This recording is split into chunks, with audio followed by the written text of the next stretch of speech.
কিয়ামতের 3 দিন আগে সূর্য আর পূর্ব দিক থেকে উঠবে না, পশ্চিম দিক থেকে সূর্য ওঠা শুরু করে দিবে। সূর্য যেদিন পূর্ব দিক থেকে না উঠে পশ্চিম দিক থেকে উঠবে, তখন আর তওবা কবুল হবে না। তখন যতই তওবা করেন কবুল হবে না। সূর্য যেদিন পশ্চিম দিক থেকে উঠবে, কোরআন খুলে দেখবেন কোরআনগুলো blank pages, completely white pages, সাদা পেজ হয়ে গেছে। কোরআনে কোনো আয়াত নাই। কোরআন মুখস্থ থাকবে, সিনার মধ্যে একটা আয়াতও আছে এরকম একটা লোকও থাকবে না, কোনো আলেমও থাকবে না।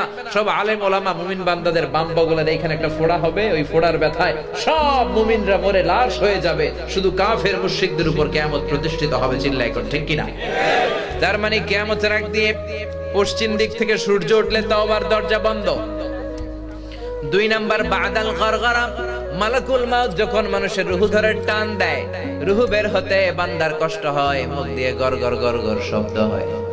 ওই গরগরানি শব্দের পরে মানে মালাকুল মাউতকে দেখে ফেলার পরে তওবা করলে কবুল হবে না।